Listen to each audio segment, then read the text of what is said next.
눈처럼 하얀 나무를 본 적이 있으신가요? 동화책에 나오는 이야기가 아닙니다. 이국적이고요. 요즘 같은 초여름 날씨에 되게 어울리는 곳인 것 같아요. 가고 싶지 않아요. 그냥 계속 있고 싶어요. 한 번 들어가면 나오고 싶지 않은 곳, 자작나무 숲 이야기입니다.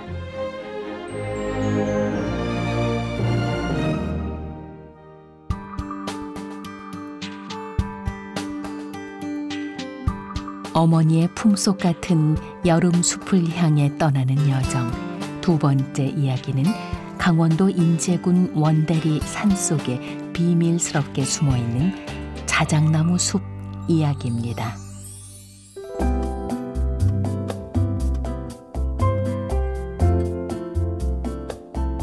하늘에서 내려다본 원대봉은 여느 산과 다름없는 초록빛입니다. 하지만 지상으로 내려가면 이야기가 달라집니다. 그러니까 너무 신났던 거지. 아주 신나게. 그러니까 오히려 문제는 내가 되더라고. 맨날 집안에만 있으니까 나오지 못하니까 어쩌다 한번 걸으려니까 잘 안 돼. 너무너무. 야, 여기 보니까 아주 아름다우냐. 진짜 놀랍다야. 아이고야.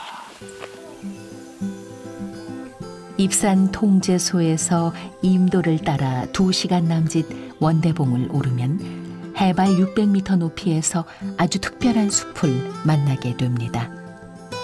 6헥타르 정도 되는 이 숲에는 수령 20년 넘는 수천 그루의 자작나무가 있습니다.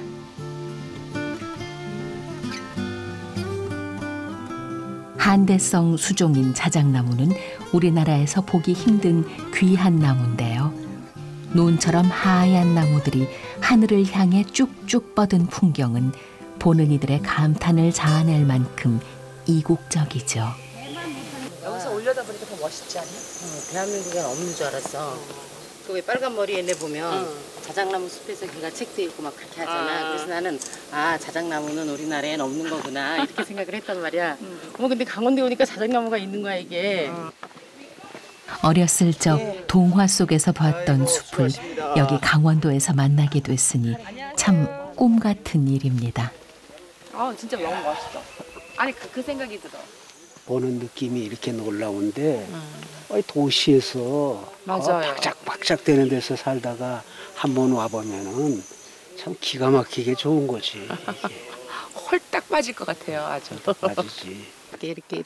이렇게 해가지고 가고 싶은데. 은수원 씨는 인위적으로 육종한 좀 애썼다 이러고서.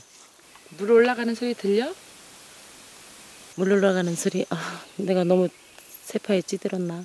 물 올라가는 소리는 안 들려.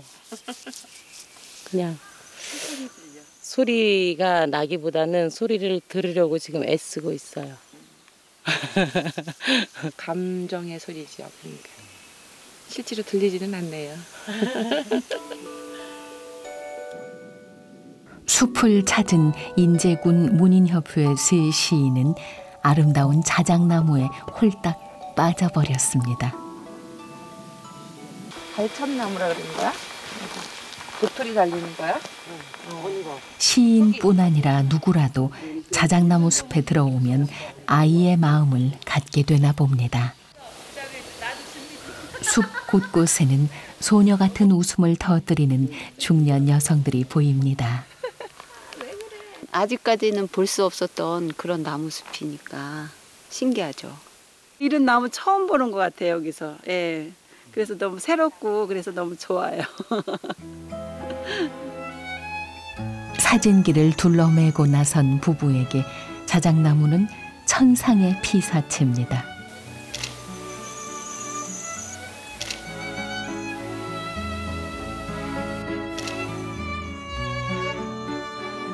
뭐라고 표현하기는 좀 어렵고 그냥 경이스럽다는 생각만 들어가요. 자연이 너무 어떤 면으로 황홀하다 그럴까? 지금 사실 그걸 보러 왔거든요. 근데 하여튼 와서 생각했던 것보다는 더 황홀한 것 같습니다. 마음이 굉장히 차분해지고 행복한 것 같아요.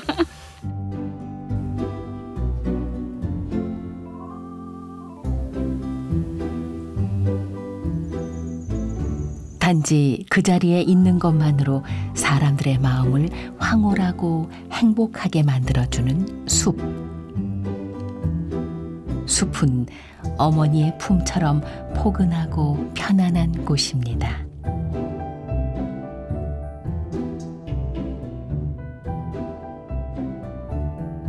나무 사이로 들어오는 해 좀 봐봐.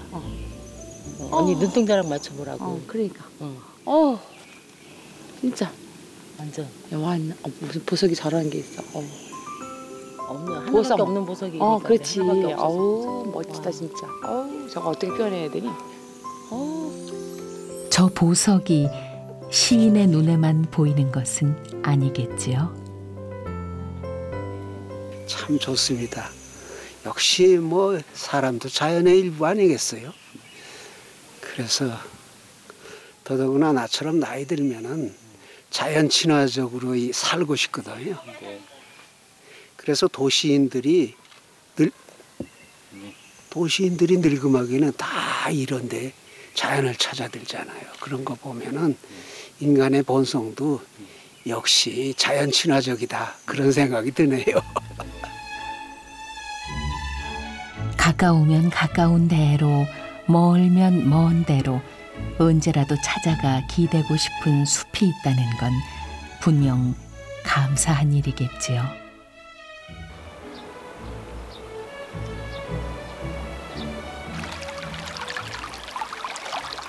자작나무 숲 아래에 내린천을 따라 이어진 마을 중에 혈리라고 있습니다. 이 옆에는 깨인가요? 응? 아니죠? 강낭콩.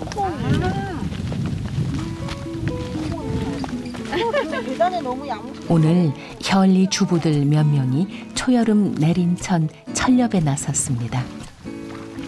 준비물은 직접 만든 족대와 지렛대.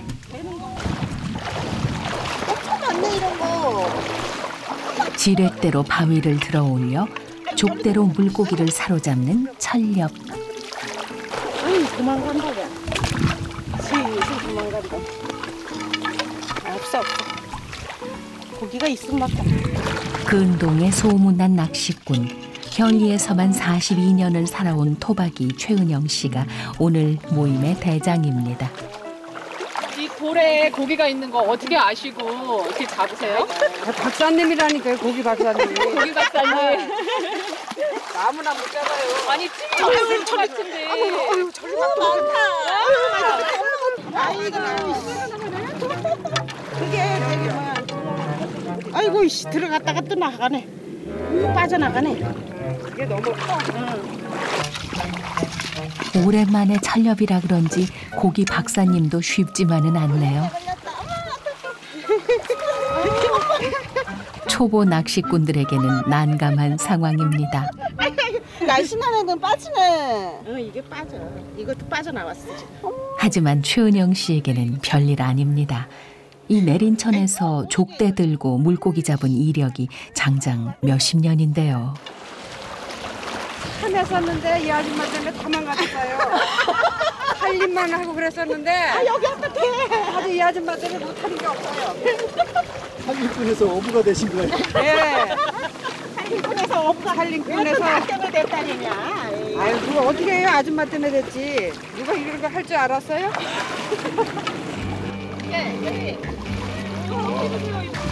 이번엔 다 같이 둘러서서 물살을 일으키며 물고기를 유인해 봅니다. 껍질 큰 거. 우와. 오늘 수확 중 가장 큰 놈이 걸렸네요. 맛있겠는데. 이야. 해쳐 먹어야겠네. 안 물어요? 네. 이거 괜찮아. 물릴까봐. 안 물려. 이건 이제 어떻게 드실 거예요? 매운탕 끓여야죠. 두어 시간 철렵이지만 잡은 물고기는 불과 몇 마리입니다. 매자. 매자? 응, 이건 매자. 이거 좋은 고기야. 고기가 옛날에는 더 많았어요. 응, 여기 고기 반, 물 반. 그런데 지금은 여기 이게 물이 줄었다가 지금 늘어가지고 고기가 없는 거예요. 잘 잡고. 재밌어. 너무 재밌었어요. 네. 그러네. 네네. 돈을 받아야 되겠네. 또 따라할까봐 겁나는데. 수강료 받아야 되겠다.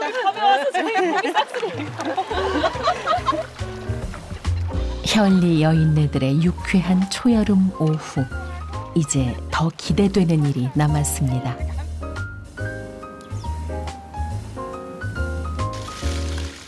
강과 산으로 둘러싸인 현리에는 소나무가 유독 많습니다.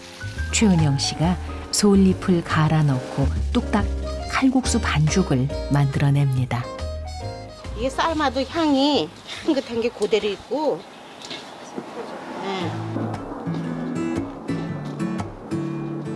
솔잎 향 진한 칼국수 반죽도 적당히 숙성됐고 방금 잡아온 내린천 물고기들을 넣어 얼큰하게 끓인 매운탕에 굵게 썬 솔잎 국수를 집어넣습니다.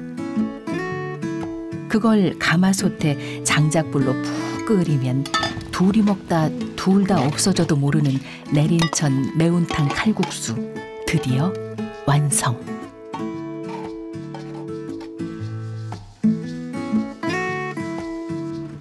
인제 아니면 내린천 아니면 이곳 마당 아니면 어디서도 맛볼 수 없는 이 맛.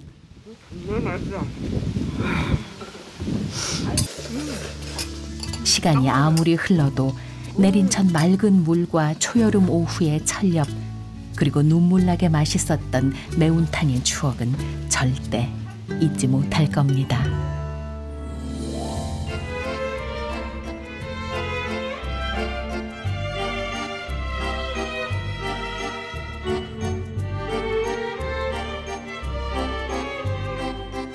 인제에서 홍천으로 고개를 넘다 보면 또 다른 추억을 만들어가는 부부가 살고 있습니다.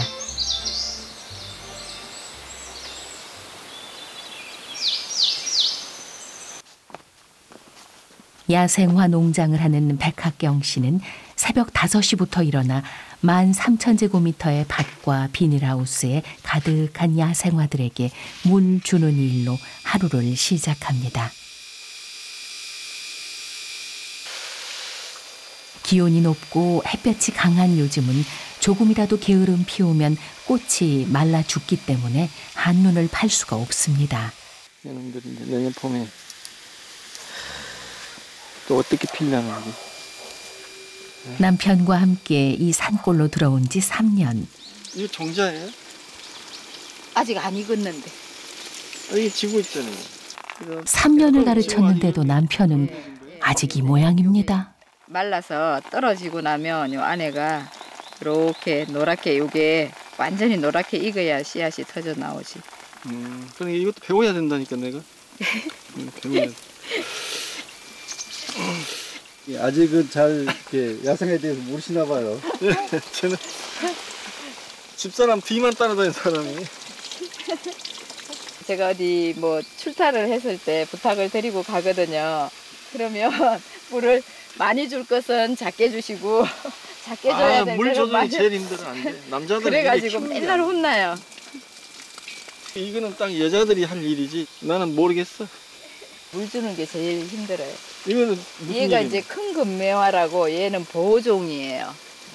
예, 큰 금, 이게 강원도에서도 보기 힘든 그런 애기거든요.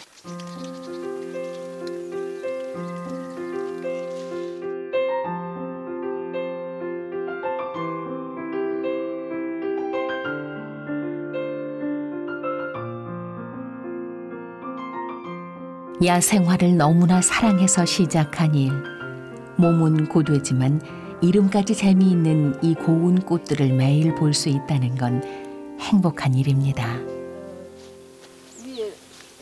비닐하우스의 꽃들에 물을 주고 나면 이제 밭으로 나갑니다. 조금씩 이제 비 한 번만 오면 이거 다 살아나겠는데. 그래. 요게? 여력이 없어 밭의 꽃들에게는 자주 물을 줄 수 없습니다.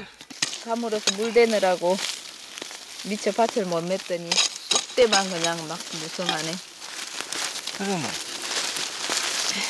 이거 봐, 꽃들이 지금 하나도 못 올라오고 이제 올라온다 이제. 여보 이거 풀이야 이게 뭐야? 풀이에요, 풀. 이 또 매면은 또 꽃 맺다고 또 뭐라 할 것 같고. 이거 파프리카? 예. 꽃박사 아내와 달리 남편은 영 눈썰미가 없습니다. 꽃 다 꺾어버렸네, 이 아까운 꽃을. 어디? 아이고, 어리바리 조수 남편님, 귀한 꽃 한 뿌리를 통째로 뽑아버리셨네요. 아 이거는 곤드레고. 그래도 싸움이 되는 일은 없습니다. 소꿉장난 하듯 미주알 고주알 일러주고 확인받고 하다 보면 하루해가 후딱 져버립니다. 몸은 바빠도 마음은 한없이 여유로운 숲속의 삶이죠. 오늘은 딱따구리가 아직 안 울어. 딱따구리가 이 시간대 되면 우는데. 흉내도 못 낼 그런 어떤 아주 아름다운 소리. 그 새소리를 들으면 아 지금 몇 시쯤 됐구나 하는 정도까지도. 새가 다 동이 트면은 우는 새마다 다 틀려요. 여기 살다 보니까. 이 숲에서 누릴 수 있는 사람들만의 행복이겠죠.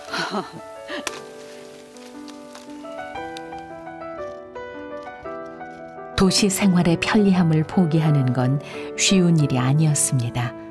하지만 오지 않았다면 어쩔 뻔했을까요? 이 멋진 숲으로 말입니다.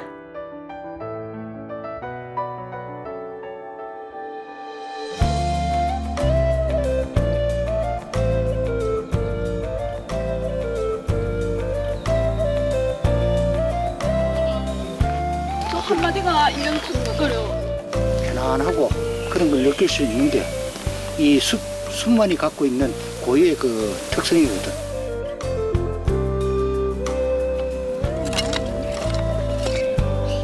수직이 되기도 한데.